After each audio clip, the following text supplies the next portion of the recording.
What is going on, everybody? Welcome back to the Cosmic Wonder. I'm Warren Thompson, and we just watched Loki Season 2, Episode 2. And everything seems to be in absolute peril right now. The TVA is split in half, with some of the TVA members wanting to give all of the timelines and all of the people absolute free will, but some of them have went and pruned pretty much all of the timelines, with the exception of a few. If you paid attention, you'll notice that they said Sylvie was on a branched timeline in the show. They did not say she was on the main timeline like Hunter X5 or Brad Wolf was. And Sylvie was able to go back to her timeline after the TVA rogue agents deleted all of the other timelines. So her timeline, her branch timeline, was safe. Now the rogue TVA agents pruned most of the branch timelines, but we know that more are going to grow out. So moving forward, the question is, how do you keep all of these timelines now safe? Safe from one, people trying to prune them. If you recall, Hunter D90 at the end of this episode said that they got all of them except for the few who managed to escape. Speaking of the TVA agents who were working for General Dox to prune all of the branch timelines. So there are still rogue TVA agents out there. And two, of course, Kang the Conqueror and all of his many variants. So not only do they have to worry about that, but they also have to figure out a way to increase the Time Loom's capacity to handle all of those branch timelines. Obi says that he can fix it, but they need the temporal aura of He Who Remains, or they need Miss Minutes to come back in order to give them access to actually go out and fix it. And this is probably where Victor Timely comes into play. Mobius and Loki are going to go out in search somewhere of a Kang variant, which is when Victor Timely will come into play, and they will most likely have to take him back to the TVA. And since we have seen him in some of the trailers, looking at what seems to be a scale model of the Time Loom, it does appear that at some point in time in a future episode, they are going to get Victor Timely back to the TVA, which makes you wonder if he's good or if he's bad. Because we know that out of all of the Kang variants out there, not all of them are going to be truly bad. There are going to be some good variants of Kang the Conqueror out there. In the comics, there's the classic Iron Lad variant. Iron Lad is a variant of Kang the Conqueror. He is Nathaniel Richards, but he is good. I'm really hoping we run into him at some point in time in Loki, if not in Loki, sometime in Secret Wars or maybe Deadpool 3, because we do know that there are going to be good Kang variants. It's only a matter of time until we meet them. Victor Timely might be good, but at the same time, this could be all a part of his plan. We'll have to wait and see, but let's dive in to our breakdown for Loki Season 2, Episode 2. And of course, be sure to subscribe and hit that notification bell to stay up to date with all things Loki Season 2 and the MCU. And if you subscribe and leave a comment, you're automatically entered in our giveaway for a chance to win an Xbox Series X, a PS5, some Marvel Legends items, and some DC items as well. The winner gets to pick one item, and we pick one winner at the end of each month. So this episode starts off with Mobius and Loki going to the past in 1977 in London in the UK. And Loki immediately says Sylvie's not here. The second that Mobius gets out of the time door, he says thoughts. Loki takes a quick look around and says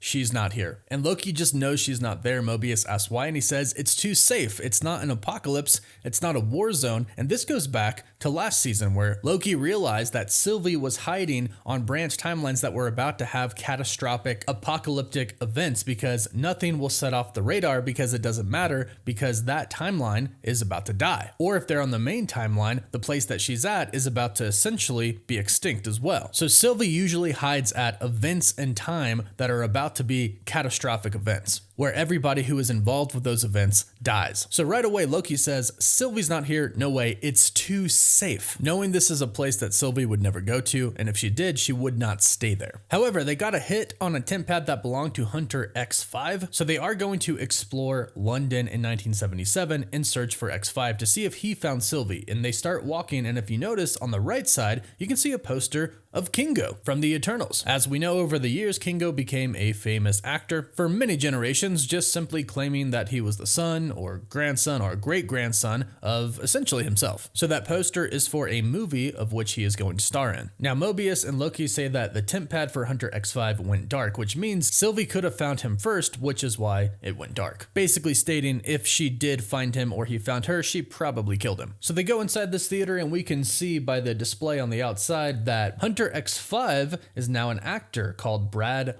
wolf. Basically, he pulled a Kingo, used his knowledge and advanced technology to get gain in the world. And it works because now he is super famous. Now at first, Loki and Mobius don't know if this is simply an act and he's still trying to complete his mission to find Sylvie. Loki says X5 is an actor now, and Mobius says, or maybe he's undercover. Loki says this looks pretty real to me, and of course they find out that he has a whole life here now, and he is not undercover. Now when Brad Wolf is talking to some of the press there, we can see some posters in the background for Zaniac, and his character kind of looks like the Hulk. He's big and he's green. So I'm sure he kind of modeled his character off of the Hulk, since he most definitely knows who the Hulk is with his time working in the TVA. Another member of the press asked him about the Brigitte Bardot rumors, and Brigitte Bardot was a famous French actress during that time and a little bit before. She actually did Don Juan in 1973, which you probably at some point in time have seen her in. If not the movie, then a poster or a picture online somewhere. So it's always fun to see the MCU tie in real life things into the Marvel Cinematic Universe. Now ultimately, Mobius and Loki of course find him. He tries to sneakily get away at first, it doesn't work. Then he says, all right, I actually have some stuff to tell you, gotta catch you all up, acting like he's still on his mission. And he says, but let's get a drink first. Mobius agrees.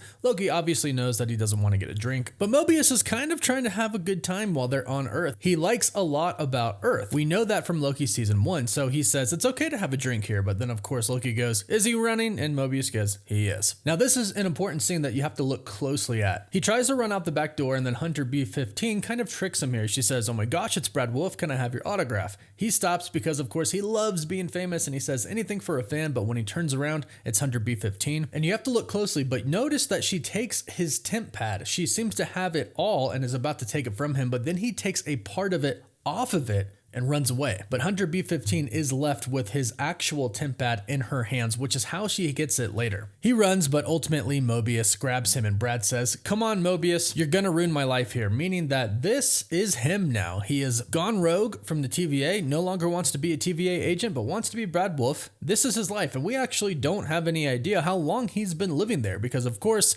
time works so differently. He could have gotten there at 1967 and could have been living on the sacred timeline for 10 years, but Mobius and Loki showed up at 1977, so it was only a quick few moments for them. But as usual, Mobius wants some answers, and Loki does things his own way, and he hits him with a blast of his energy, sending him flying down the stairs. And let's take a moment to admire the swagger of Tom Hiddleston's Loki as he walks down this alley and he unbuttons his coat. Big Loki vibes here. Brad, of course, continues to run away, but Loki catches him. But here we see that Brad still has some pieces of TVA technology on him, including the watch that you can see here, and a piece that he ripped off the temp pad. So he doesn't travel through time, but he can travel through space, teleporting himself. But unfortunately, he is running from the god of mischief. And when he tries to run away, he finds himself surrounded by many people who seemingly want to jump him. But when he grabs a metal pipe and seemingly goes to attack, he realizes they are all an illusion created by Loki. He says to fight fair, and Loki states the obvious. It's not a fair fight. He is fighting with a literal god. We've seen Loki cast illusions before. Obviously, this was a really big thing from doing it with his brother Thor. We've seen him trick Thor too many times with that. And even in Loki season 1, we've seen the other variants of Loki, like the classic original comic book version of Loki that we saw, cast an insane illusion of the entirety of Asgard. So this is no surprise from us. But when Loki eventually does catch Brad, we see something new here. We see Loki's shadows start to go onto the wall, and they physically grab him and detain him. Mobius says, don't you think that was a little over the top? And he's talking to the center Loki, because there are 3 of them, so he's talking to the one in the middle.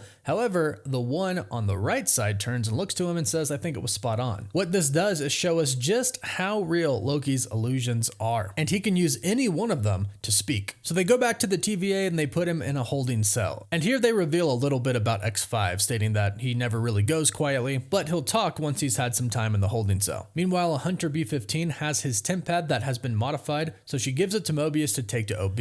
OB tells him that right now he's trying to retrofit a device on the time loom that allows it to take in more timelines. That way it won't explode and kill everybody. So he asks if the temp pad is a bigger priority than basically everything exploding and them all dying. And of course, they say no, continue with your work. But we're reminded that OB wrote the entire TVA manual. So he gives it to them and then says basically everything that you need to know about a temp pad is in this book. Meanwhile, we see Casey with Hunter B-15 and she's wondering if she has tracked Renslayer yet, and he says no. And if you notice behind Hunter B-15, you can see the sacred timeline and just how many branch timelines there are. Now, the branch timelines are essentially going off the screen now, so there could be millions of them because we know that branches can grow off of other branched timelines and so on and so forth. So right now at this point in time, there could be literally thousands to hundreds of thousands to millions of different Kang variants being created from those branched timelines. Meanwhile, Loki and Mobius are trying to work with the temp pad that they've got unsuccessfully. Mobius says he can't focus, but Loki says, here's what might help you focus. If we don't figure this out, this whole place is going to be destroyed.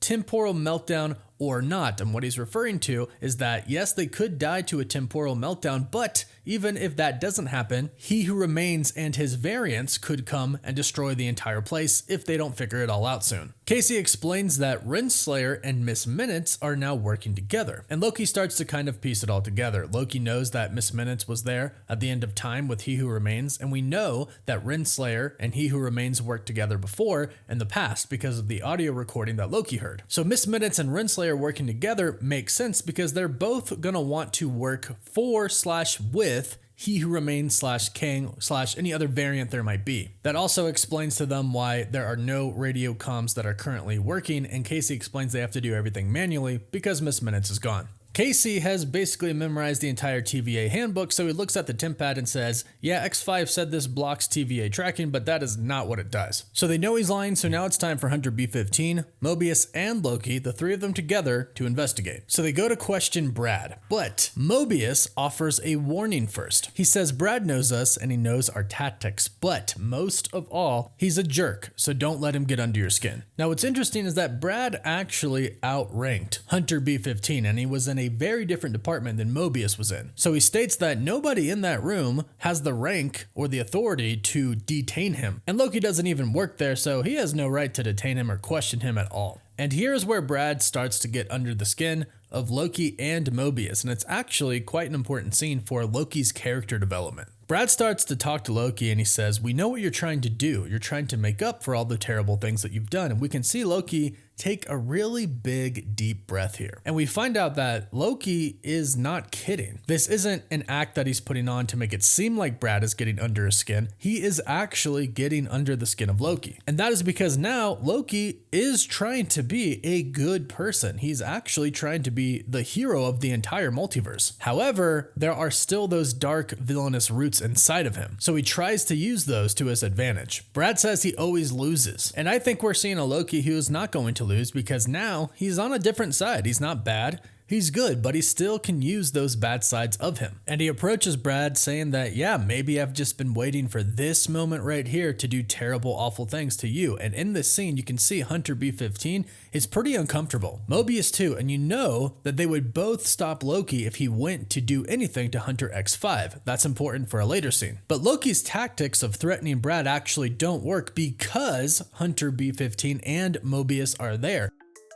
Fume is a game changer for a lot of people in turning bad habits into good habits. A lot of people struggle with these bad habits, but Fume looks at these in a different way. Not everything in the habit is wrong. So instead of a drastic, uncomfortable change, why not just remove the bad from your habit? And that's exactly what Fume does. They're innovative and they're award-winning and they're a flavored air device. That's all it is. It's flavored air. So it has none of the bad things and the bad habit in it. Instead of vapor, it uses flavored air. Instead of electronics, Fume is completely natural. And instead of harmful chemicals, Fume uses delicious flavors. I had actually heard really great things about Fume from my friends who were struggling with some bad habits. They actually raved about it and how it helped them, which is why I agreed to partner with them. And they sent me some samples and they honestly are super refreshing and taste very flavorful and good. And it comes in beautiful real wood, and it's honestly really fun to just sit there and kind of fidget with if you're someone who likes to fidget like I do.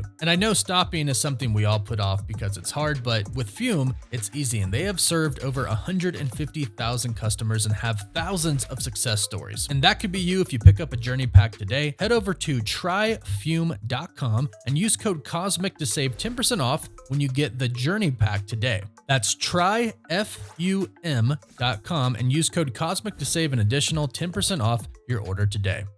He knows Loki's not going to touch him because they're going to interfere. So he basically says, man, Loki, you need help. You're obsessed with Sylvie, which is basically being obsessed with yourself. You need therapy. I can recommend somebody getting under his skin once again. And from here, Mobius tries to negotiate with Brad. He says, look, tell us where Sylvie is, tell us what you know, and we'll let you go back to the sacred timeline and resume the life that you made for yourself there. You can go back and be the famous Brad Wolf, I promise. But here's where Brad gets under Mobius's skin. He basically calls Mobius a fool because they all now know that the TVA isn't real. The timekeepers weren't real. They didn't create them, but they did have something real before, real lives on the timeline. And he calls Mobius a fool because he hasn't investigated what his old life was at all. And he tells him that until you figure that out and start investigating and find out what you were, you're nothing here. And that really pisses off Mobius to the point to where he punches him. So we see Mobius lose his cool for the very first time, a side of him that I actually really like. And we find out why very soon after. Mobius and Loki go to eat some pie, and Mobius explains, look, it wasn't tactical, I lost it. And here Loki says something very funny and really interesting. He says, do you remember that one time where I was so angry with my father and my brother? I went down to Earth, and I held New York City hostage with an alien army. I went to use the Mind Stone on Tony Stark. It didn't work, so I threw him off the building. It wasn't tactical, I lost it. What's really interesting is in this scene, he's saying, do you remember that time? Like it was very, very long ago. And it probably was. Remember, time passes differently in the TVA. And we know that Loki and Mobius have gone to different parts in real time, and we don't know how long they've been down there for. So it could have been months or years since that event of Avengers in New York where Loki was the villain with Thanos' army. Because judging by the way he talks about that event like it was so long ago in the past, it does make it seem like a lot of time has passed, which also shows us that the Loki we are seeing here has grown a lot and has matured a lot, up to the point to where he's now trying to save the entire multiverse, not rule over it or destroy it. But then Mobius explains why X5 got under his skin. Mobius knows one life, the life of being an analyst at the TVA, and he doesn't care if his life on Earth would be worse than it was if he were working at the TVA, but he does care if it would be better, because then he would have to live knowing what a great life he had, but no longer has. The TVA would be a great spot for him to be in if his life on Earth was terrible. But if he found out his life on Earth was awesome, like he was riding a jet ski every day of his life, or selling them, which I believe he was on Earth, we'll find that out hopefully in a later episode, well then the life that he has in the TVA would suck all of a sudden. So he doesn't want to know. He doesn't want to know about his old life in case it was something fantastic, and then he would have to live with the fact that that is no longer his life, and he himself didn't actually get to experience it because he doesn't remember it at all. So ultimately, while they're having pie, they realize what Brad wants. He wants to go back to the timeline and be Brad Wolf, the famous movie star. But they also realize that he was insanely good at his job, and he probably did find Sylvie, and he most likely found Sylvie without her knowing, because if she knew, she would have killed him. So they go back in and they try a different tactic. A very clever one. Loki comes back in and makes the joke stating that he needs another session, referring to a therapy session because Brad said he needed therapy, stating that he needs to get some stuff off his chest. And Brad is kind of chilling. He doesn't think that there's anything Loki or Mobius or Hunter B-15 can do to get him to talk. However, he notices that a machine is being brought into the room, and him being a TVA agent immediately knows what this device is. He immediately knows that this is a device that could seriously torture me or kill me. So he gets scared and he immediately asks where Hunter B-15 is, because he knew that she would keep Loki from doing anything. And Brad kind of realizes that that's part of their tactic. He goes, okay, so you left her out on purpose to make me think like you're gonna hurt me. The two of them start talking and he says, all right, who came up with this script? Which is ironic because the whole thing was scripted. Loki says, we don't have the remote. Mobius goes to step out and he shuts the door behind Mobius. Now, this automatically catches the attention of Brad, but it is, as we would go to find out, part of Mobius's and Loki's plan. It is a scare tactic, and it definitely works on B-15. Loki shuts the door behind Mobius and locks it. Mobius taps on the glass saying, hey, don't do this. What's going on? Let me in. And Mobius does this the entire time to add to effect. He keeps saying things like, Loki, this isn't right. And again, this is to freak Brad out. And Brad is kind of remaining cool. He says, yeah, but it doesn't work without the controller. And Loki, of course, had the controller the entire time, and when Brad sees it, you can actually see him turn back to look at Mobius, because now he's getting very scared. He even stands up, and he keeps trying to play it cool, and he says, "You almost got me, but you don't know how to work that." However, Loki says, "You're right though. I'm a villain." And he starts the machine instantly, in which Brad immediately starts to step back and immediately starts to apologize for what he said to Loki before, especially what he said about his mother. And now you can see that Brad is scared. He's alone there with Loki, the god of mischief, a villain who he just insulted and told him he should be a villain. And that person just looked him in the eye and said, "Yeah, you're right. I am a villain." And this is where Loki starts to mess with him. He says, "Wow, there must be a learning curve to this thing." Brad says, "There is. You could kill me with that." Loki looks at him and says, "Oh, could I?" and traps him in the box. Now Loki continues to shrink the box smaller and smaller, and X5 continues to lie, and Loki even makes fun of him, poking at Brad Wolf. He says, "I want to believe you, but you're such a good actor." Obviously referring to Brad Wolf and the life that he's made on Earth on the Sacred Timeline as an actor. Ultimately, Loki shrinks the box until it's about to crush Brad and kill him inside, and he says,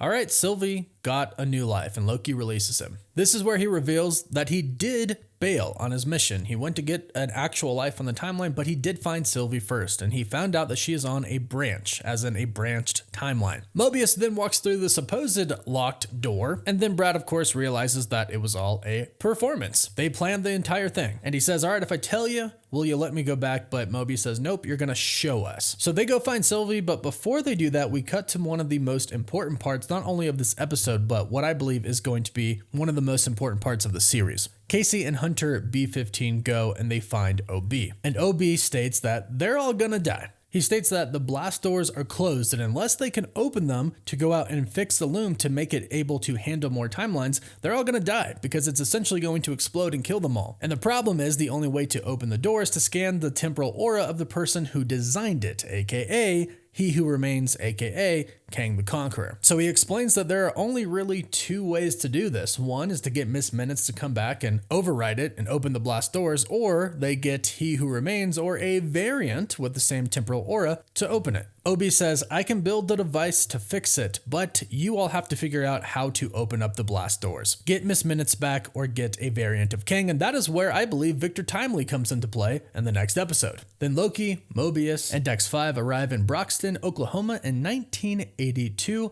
where we saw Sylvie in the post-credit scene of episode 1. She is now working at McDonald's. And once again, when they show us 1982 Broxton, Oklahoma, they do specify that it is a branched timeline. Now, ever since the first moment that they get there, Brad is trying to leave this branched timeline. And Mobius even notices that something is up. He says, "Why are you so jumpy?" But Brad makes the excuse that he says he doesn't want to see a variant that killed a bunch of his own men. But they all go inside. Loki walks up to Sylvie and she wants nothing to do with him. However, he says they need to talk, and she says she takes a break in 5 minutes. And when they do start to talk, she really makes it known that she doesn't want anything to do with him, and she is not happy that he's there. But Loki explains, "Look, the TVA is in big trouble, and I've been time slipping, and I went to the future and I saw you. So it's gonna happen. The future is gonna happen. You're going to go back to the TVA for whatever reason. I need to know why." But of course, that's the future, and Sylvie hasn't lived through that part yet. So she says, "Look, I want to burn the TVA to the ground. Trust me, that would make me happy, but I'm good. I don't want to go back, and I'm having a good life here." She's basically doing what she always wanted to do, and that's have a very, very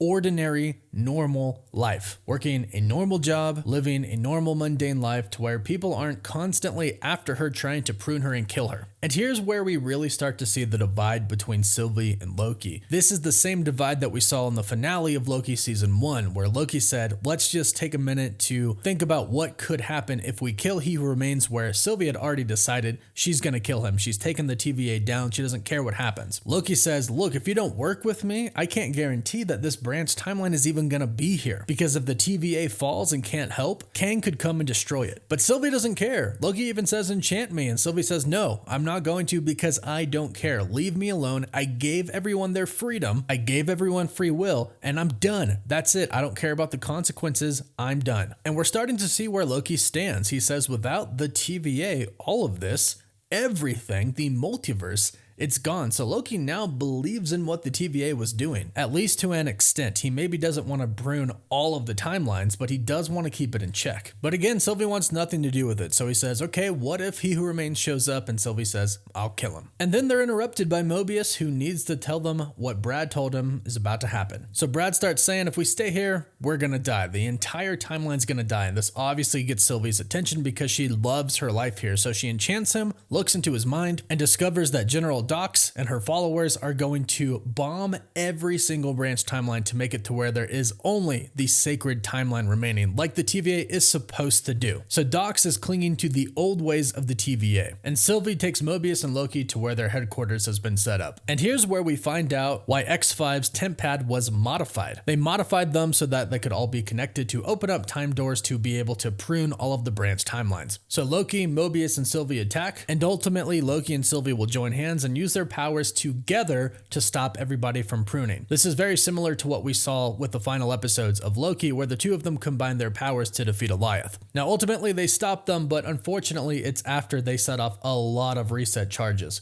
We see Hunter D90 come in, and Mobius says, is this all of them? And he says, it's all of General Dox's followers who didn't escape. So again, there are rogue agents out there. They head back to the TVA, and Sylvie actually follows, and that's where they look at the monitor and they see that hundreds and hundreds of branch timelines have been destroyed, and there are actually only a handful of branch timelines left. So General Dox and her followers have killed essentially trillions of people. As this is happening, Casey says that he got a hit on Renslayer's temp pad. They most likely discovered this because she used her temp pad to leave a timeline that was being deleted before she got deleted herself. So they're now able to track Renslayer. Cut to Loki and Sylvie, and you can tell that both of them are extremely upset about what has just happened, all of the innocent people dying. But again, they have different views on this. Sylvie says this is the TVA's fault. It's rotten, it's broken. But Loki thinks that the TVA is actually the only way to prevent this. And he knows that it's a harder way to do things, but it's probably the right way. But unfortunately, Sylvie just leaves. This ultimately makes me believe that Loki and Sylvie might have a fight like they kind of had at the finale of season 1. Loki might try to essentially make the TVA be responsible over the entire multiverse and might have a place in that new TVA, possibly as its ruler, while Sylvie doesn't want that. Sylvie's whole goal was free will, and she's going to fight to make everybody have free will, while Loki might believe that free will essentially is going to cause the destruction of the multiverse. So this could be leading up to yet another battle between Loki and Sylvie in the finale. Sylvie says that she's going back to her timeline, if it's even still there, since it was a branch timeline, and we see in the final scene that it is still there. And we also see that she still has He Who Remains temp pad. And we've yet to see if that has any special properties to it yet, if it could do anything very particular that a normal temp pad could do. I'd like to assume yes, because it was He Who Remains' temp pad, not just a normal TVA agent temp pad. You would assume it could do a lot more, but since she's playing with it at the end of this episode, or tinkering with it, we can assume that she's gonna get back in the game. Plus Loki did see the future, and she was there at the TVA. So if you think that Sylvie's temp pad now has any different properties than normal ones, go ahead and let us know your theories about that in the comments down below, and let us know what you thought about Loki Season 2, Episode 2. Don't forget to like the video and subscribe so you don't miss out on any of the latest Loki videos. You can find us on Instagram and Twitter as well, and as always, thank you all so much for watching. Woof woof.